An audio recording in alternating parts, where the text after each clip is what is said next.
All right, hey everybody. Not sure if you can recognize me, but it's Mr. Edwards. I don't know if anybody else feels like this, but this past week has been dragging. It feels like I've aged at least 30 years. So my hair's grown a little bit. Beard definitely has grown, but really look at this gray. This is all the stress in the world causing me to gray my hair. Um, I hope the material you're learning hasn't caused any gray to your hair. And if it has, please reach out because we don't want that to happen. This is not a good look, people. I look foolish. You don't want to look like this. So please reach out. This little lecture I put together is just to discuss the principles very briefly and quickly, and then go over some examples as well. So I hope you find it helpful. And if you need more help, please reach out to either myself or Mr. Edens, because that's what we're here for, and we would love to do it. So I wanted to start off with our first principle. It's of superposition. So pretty much what this one says is that the oldest rock layer is going to be found towards the bottom, and then the youngest ones will be found towards the top. Right? This one's pretty easy. I saw everybody doing very well with this one, but it's kind of that stacking rule. You can't stack the fruits starting at the top and then making your way to the bottom. You've got to start at the bottom and make your way up. So this rule is used pretty much everywhere. Look at this. You can literally date all these rocks in this. That's actually the Grand Canyon. So it's very useful for geologists, and it's actually one of the most important rules for geologists. So moving on here, we have our second principle, which is a principle of cross-cutting. I'm going to go over kind of an example here to discuss this one, but first the principle states that in igneous intrusion, like right here, and a fault, which is right here, if either of those cut through rock layers, they are going to be younger than any rock layer that they cut across. You have to think of it this way. The igneous intrusion or the fault wouldn't be able to cut across a layer of rock if it hadn't existed yet. And that's actually how geologists have created this principle. And then, so for the example, our first rock layer, you're going to use actually the principle of superposition. So our first rock layer is going to be C. That one was there first. It's all the way at the bottom. That one had to form first. After that, we do have, we have B. So that one stacked up on top of C. So that one came next. And then we also have A. That's using just the principle of superposition, and it actually works for this example perfectly because of this. D is an igneous intrusion, right? D is an igneous intrusion that is cutting across C, B, and A. Since it cuts across all those layers and goes all the way up to the surface, it is younger than all of those layers. All those layers had to have existed first for it to be able to cut across. But if you look at it, it's not cutting across E. If it was, it would be perfectly straight across. So D was the fourth thing to form in this cross section, and E was the last thing. And that's because it cuts across all of those layers. It cuts across C, B, A, and D. So since it cuts across all of them, we know that it's younger.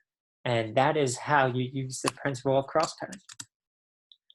All right, our third one here is a principle of original horizontality. So this one pretty much just says that sediments are going to be deposited in a horizontal manner. So in the image here, we have, this is how they would be deposited. If there's any kind of folding or tilting, then that would have happened later. So for example, we do have a great actual example here. This is what it was like originally on the left side of this image. So they're horizontal, all those layers.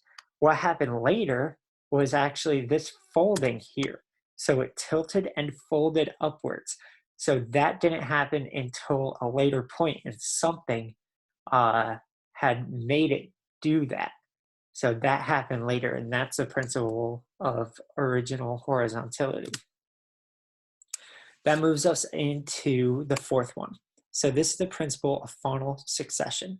This basically just states that every like past living organism has like a sequential order of when it existed. So it only existed for a certain amount of time if it's in the fossil record, and it doesn't exist anymore. So we are able to use fossils to put rock layers in certain order based off of that. So some really good fossils that are used, and a lot of you brought them up during your discussion post, are actually index fossils. So some index fossils are trilobites. Those are really good ones. They're right here, and they're found in the Age Rock Unit B. And then also dinosaurs. Those are also index fossils.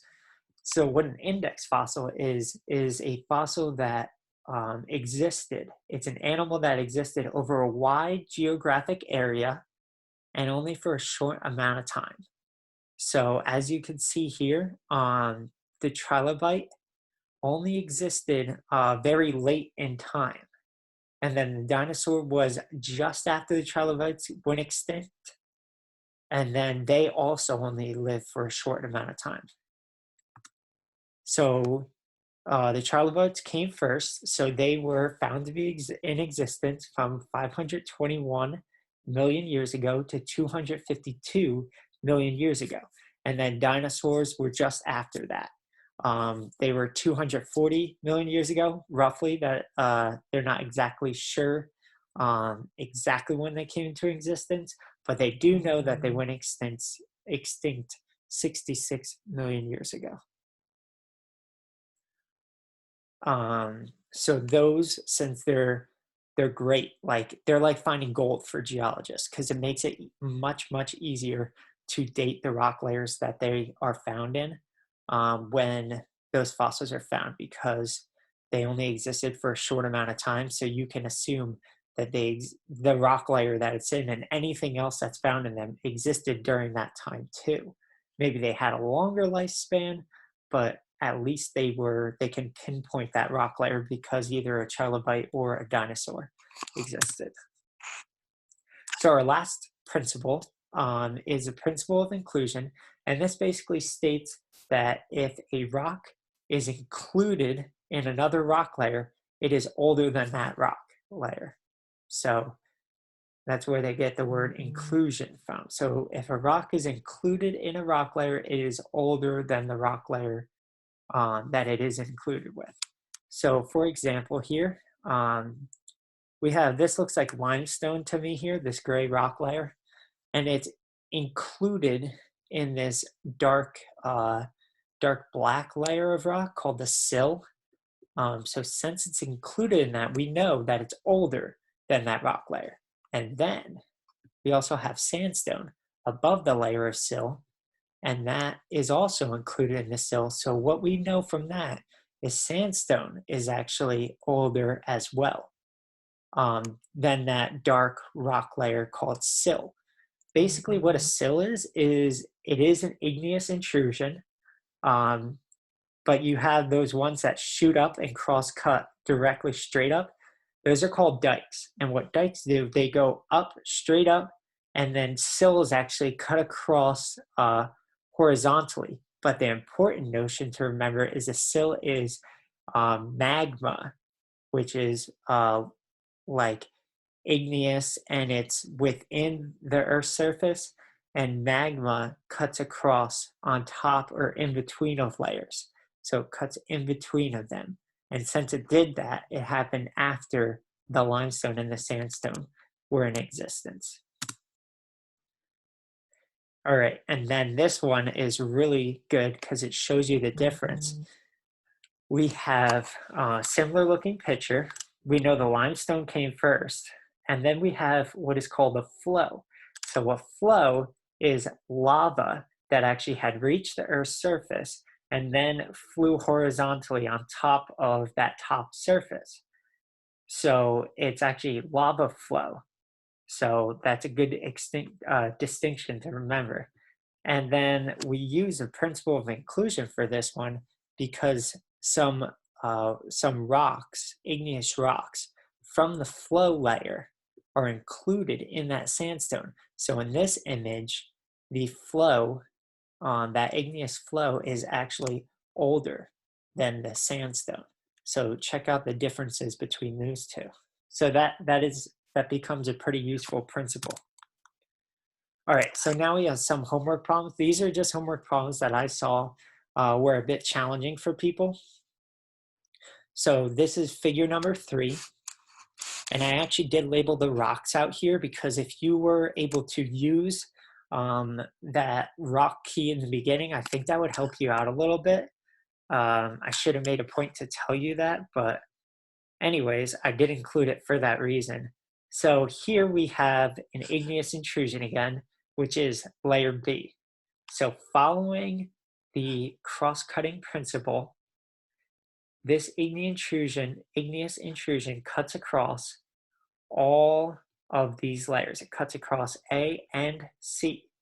Since it cuts across them, we know that it's younger than them.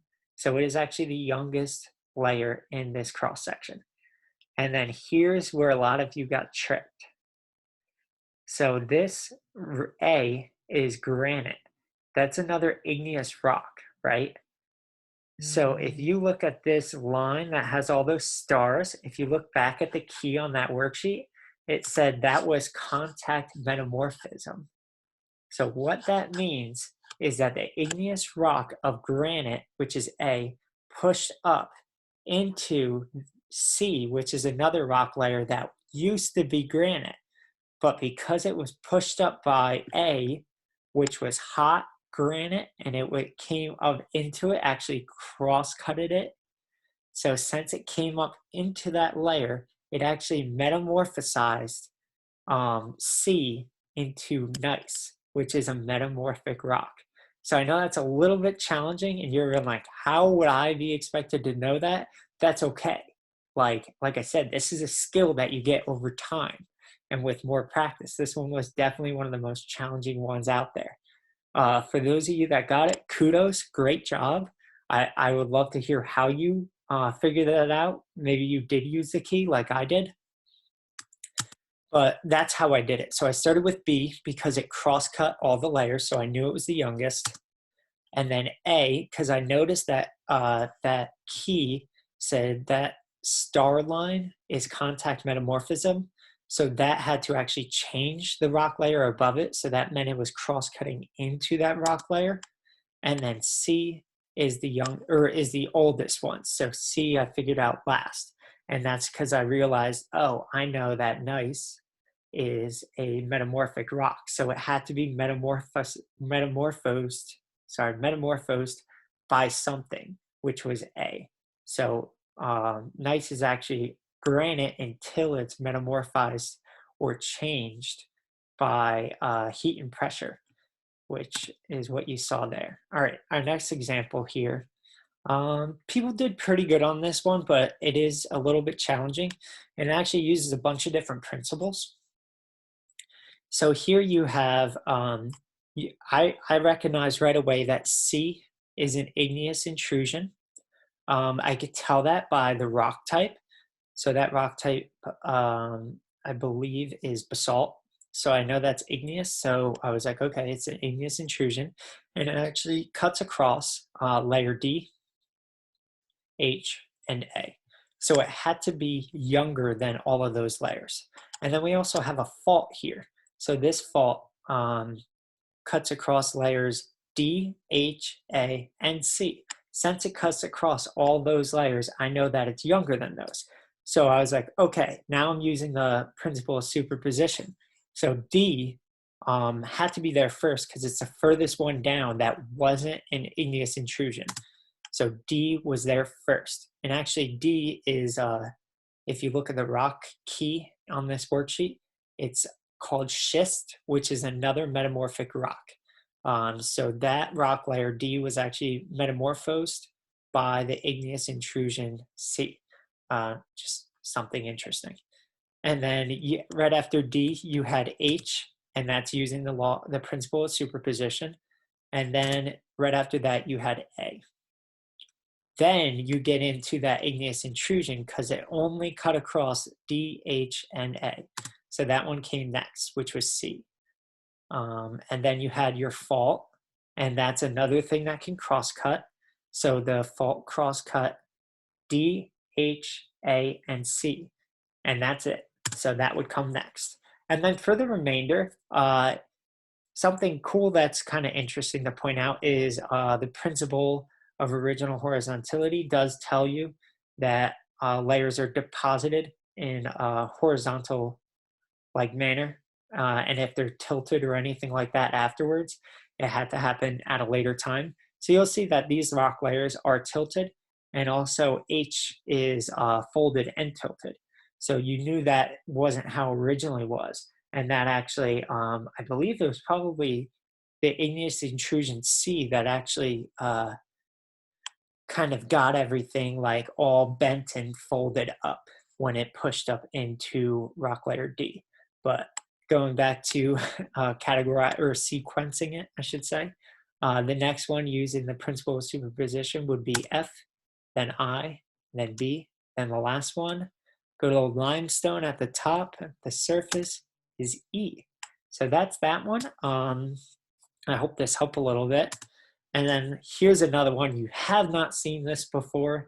And I did this one a little bit earlier, so I'm kind of doing it for the first few times too. Found it online. I thought it was a good one. So, all right. So you have a bunch of different rocks, right? Bunch of different layers. What I like to do is first actually look at the cross-cutting rocks. So you can see that A is definitely an igneous intrusion that's cutting across a few different layers. So pay attention to the ones that it does cut across, because if it cuts across a layer, it means that it's what? Right, it's younger than that layer. If it cuts across it, it's younger. And then you also have H, which is a fault. Another thing that can cross-cut, and if it cross-cuts a layer, it's younger than that layer. So that's H.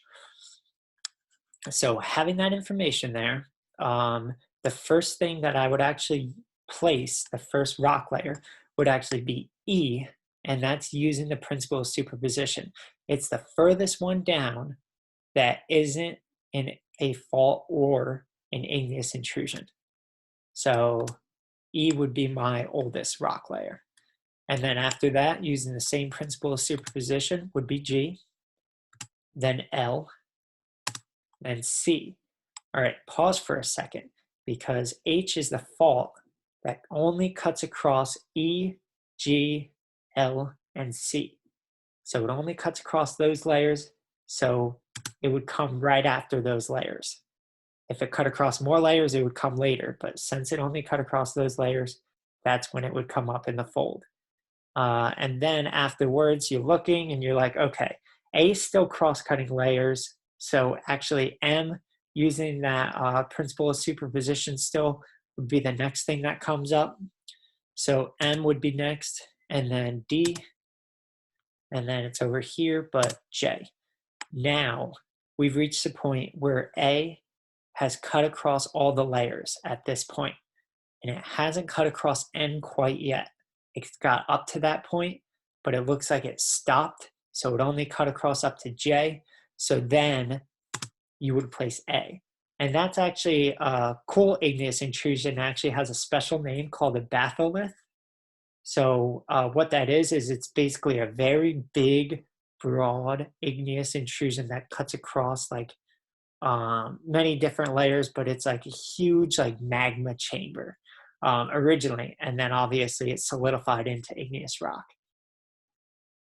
All right, so after A, N would come. That's using that principle of superposition. And then K, B, and there's our top layer. We have F. So that is this little bonus kind of practice. See how we could date it together cross-section. I hope you got a lot from this, and please let me know if you have any questions. I would love to help. And let's see if I can stop this recording. See you guys. We'll see you next week. We'll be starting to talk about a new type of dating method. So enjoy your weekends, or also enjoy Friday. I think it's, what is it today? What day is it? Yeah, it's actually currently Wednesday when I'm recording this, but Friday's coming up soon. So you guys have a great weekend, and I hope you learned a lot. And please, if you have more questions, don't hesitate to ask.